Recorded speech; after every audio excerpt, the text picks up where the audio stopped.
Assalamualaikum warahmatullahi wabarakatuh. Hello everyone, how are you feeling today? Is it good? Great. Thank you for visiting our video. We are from Group 6, would like to present our discussion about attitudes and applications. My name is Aulia Handayani. My partners are Anissa Arifiani, Naura Shifa Alisha, and Nindi Sabdi Aulia. So without any further ado, let's dive in. Attitudes and applications examines how social attitudes toward language and its varieties affect social life. In sociolinguistics, language is viewed not only as a grammatical system but also as a social resource that is evaluated and interpreted by society. These language attitudes are applied in practical domains such as education and law. Jadi teman-teman, pada bagian ini kita akan membahas attitudes and applications, yaitu bagaimana sikap masyarakat terhadap bahasa dan variasi bahasa memengaruhi kehidupan sosial.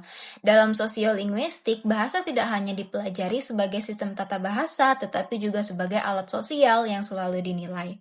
Language attitudes refer to people's belief, feelings, and opinions about languages, dialects, or accents. These attitudes are social, not linguistic. So this means people often evaluate the speaker rather than the language itself. Language attitudes can influence how speakers are treated in education, employment, and social interactions. For example, a person who speaks with a standard accent may be considered more educated, while someone with a regional accent may be unfairly judged as less competent. Language attitudes adalah perasaan, keyakinan, dan penilaian terhadap bahasa, dialek, atau aksen tertentu. Sikap ini terbentuk dari lingkungan sosial, pendidikan, media, dan juga budaya. Contohnya, misalnya penutur bahasa Inggris dengan aksen British atau Amerika lebih sering dianggap lebih profesional dibandingkan penutur dengan aksen lokal Asia misalnya. So, language attitudes are often unconscious. People usually judge the speaker, not the language itself. For example, a job interviewer may assume a speaker with a standard accent is more professional, even without evidence. Jadi sebenarnya tanpa disadari, kita sering menilai orang lain dari cara berbicaranya, bukan dari kemampuan yang dimiliki oleh si penutur. Contohnya dalam wawancara kerja, pelamar yang berbicara dengan bahasa formal itu sering langsung dianggap lebih kompeten meskipun kualifikasinya sama. Next, we move to overt prestige. Overt prestige refers to language varieties that are openly valued and respected by society. These varieties are usually associated with power, education, and high social status. School and institutions often promote these varieties as the correct way of speaking. For example, standard English used by news anchors or university lecturers has overt prestige because it is publicly recognized as prestigious and appropriate for formal context. Jadi overt prestige ini adalah prestise bahasa yang diakui secara terbuka oleh masyarakat. Biasanya bahasa standar atau formal. Contohnya, bahasa Inggris standar yang digunakan dosen, pembawa berita, atau pejabat pemerintah itu dianggap sebagai bahasa yang benar dan berpendidikan. Okay guys, we move to another slide. Covert prestige. Covert prestige refers to the hidden value that non-standard language varieties have within specific social group. Also, these varieties may be criticized by society. They are respected within the group because they show identity, solidarity, and belonging. Example, teenagers may use slang or non-standard grammar to show that they are part of a peer group, even so, adults may consider that language incorrect. Over prestige adalah prestise yang tidak diakui secara resmi, tetapi sangat dihargai dalam kelompok tertentu. Biasanya terkait dengan dialek lokal atau bahasa non-standar. Bahasa ini berfungsi untuk menunjukkan solidaritas, keakraban, dan identitas kelompok. Contohnya seperti remaja menggunakan slang atau bahasa gaul untuk menunjukkan bahwa mereka bagian dari kelompok tertentu, meskipun bahasa tersebut dianggap tidak sopan oleh orang dewasa. Overt versus covert procedure. Speaker may switch between varieties depending on context. Example, a student use formal English when talking to a lecturer, overt procedure. The same student use slang with friends after class, covert procedure.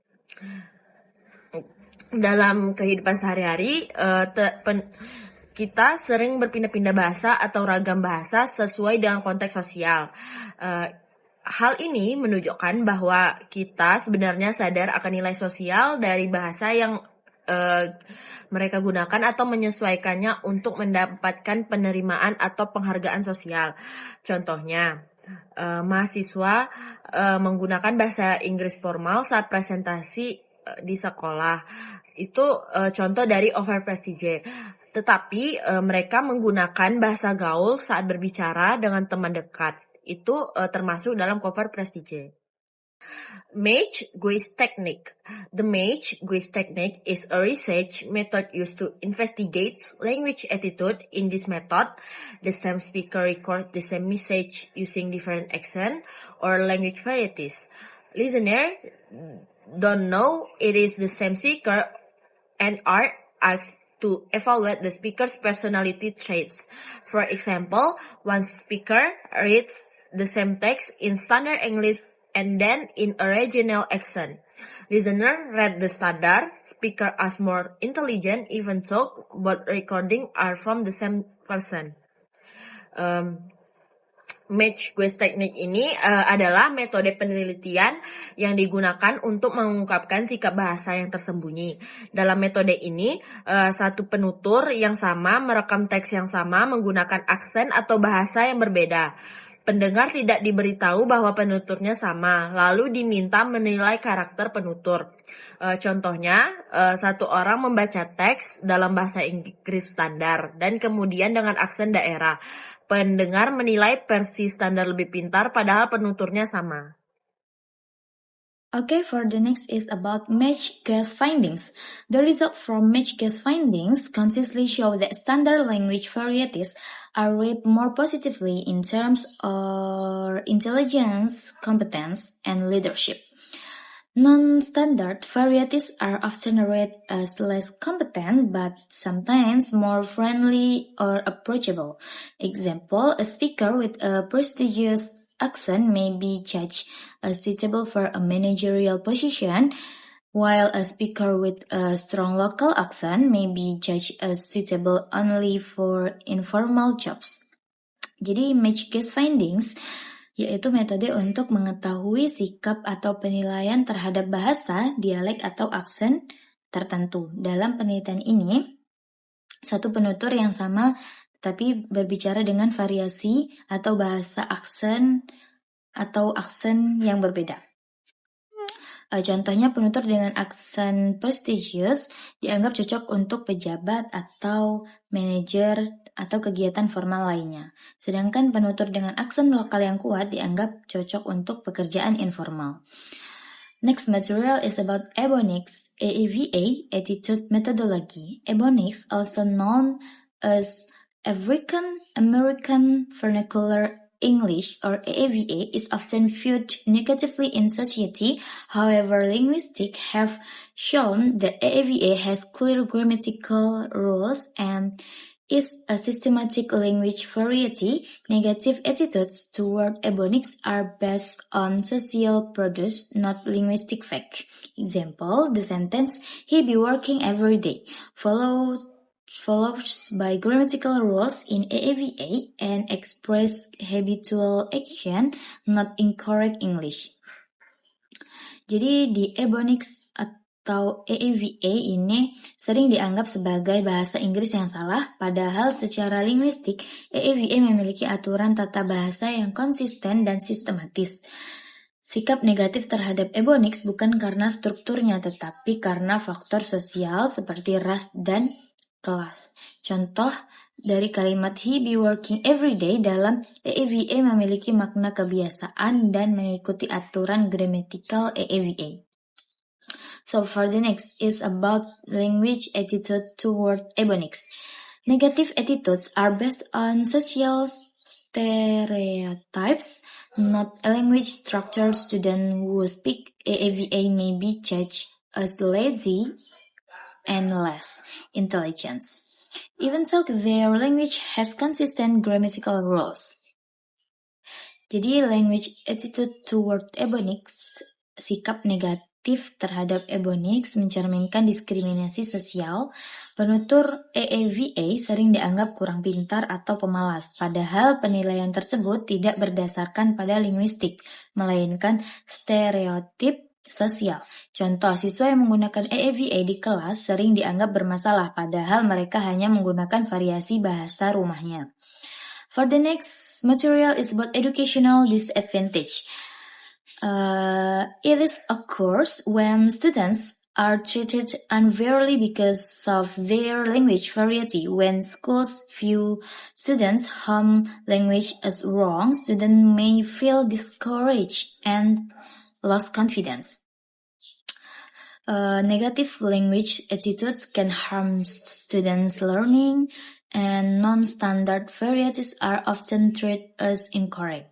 A teacher corrects a student's dialect consistently, causing low confidence and less participant in class. Jadi di educational disadvantage terjadi ketika siswa dirugikan secara akademik karena bahasa yang mereka gunakan jika di sekolah dianggap bahasa rumah siswa sebagai bahasa yang salah. Siswa biasanya bisa kehilangan kepercayaan diri dan motivasi belajar. Contohnya, guru yang terus-menerus mengoreksi dialek siswa tanpa menghargai dapat membuat siswa enggan berbicara di kelas. So next is social linguistics and education. Social linguistics help educators to recognize dialects differences and avoid linguistic discrimination. Example, teachers encourage students to keep their home dialect and learn standard English as an additional variety.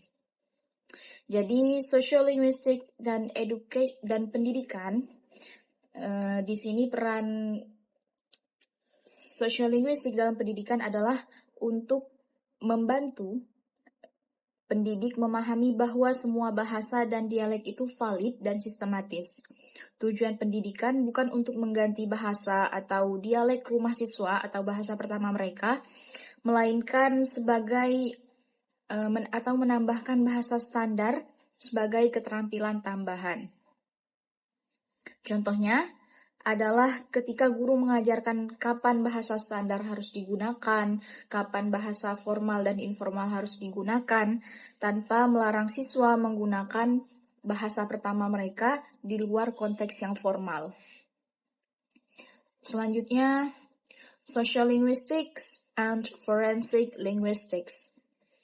So, forensic linguistics is the application of linguistic knowledge to legal context.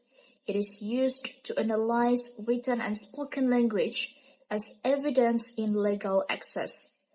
For example, a linguist may analyze word choice, spelling, or grammar to determine whether two anonymous letters were written by the same person.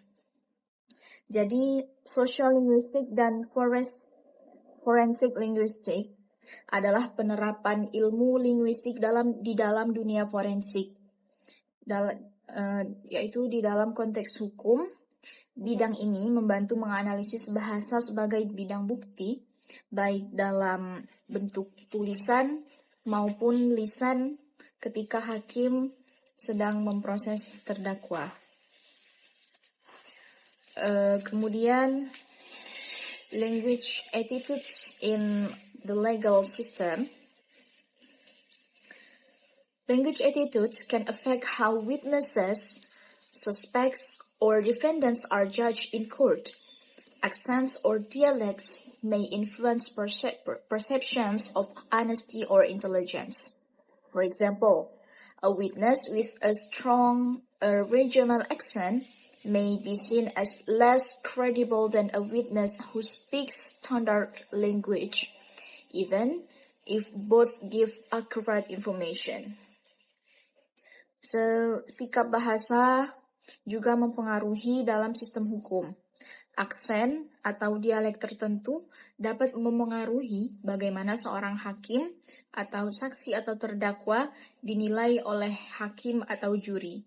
Contohnya, ketika seorang saksi dengan aksen daerah yang kuat mungkin dianggap kurang dapat dipercaya dibandingkan dengan saksi yang berbicara dengan bahasa yang formal. And then, role of forensic linguistics.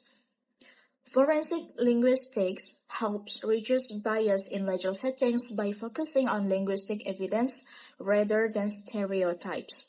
Linguists explain that accent and dialect do not indicate truthfulness or intelligence. For example, a linguist may testify in court that a suspect's accent doesn't make their confession unreliable.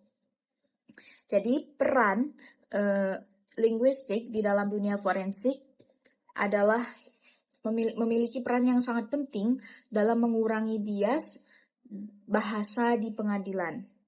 Ahli linguistik membantu menjelaskan bahwa aksen dan dialek tidak berkaitan dengan kejujuran atau kecerdasan seseorang. Contohnya, ketika seorang ahli linguistik memberi kesaksian bahwa perbedaan aksen tidak memengaruhi keabsahan pengakuan terdakwa. So, that's all of our material. The summary for our materials today is first, language attitudes shape social opportunities. Second, overt and covert prestige influence language choice. And then, negative attitudes can cause educational and legal inequality. Jadi, kesimpulan pada materi kami hari ini adalah sikap bahasa memiliki dampak yang sangat besar dalam kehidupan sosial. Konsep overt dan covert prestige menjelaskan mengapa orang memilih bahasa tertentu dan mengapa orang menggunakan bahasa tertentu. Kemudian sikap bahasa yang negatif dapat menyebabkan ketidakadilan dalam pendidikan dan hukum. Dan juga sociolinguistik membantu meningkatkan kesadaran agar masyarakat lebih adil dan inklusif. So, sekian materi kami hari ini. Thank you very much for your attention. Mohon maaf jika ada kesalahan dan kekurangan dalam presentasi kami kali ini. Wassalamualaikum warahmatullahi wabarakatuh.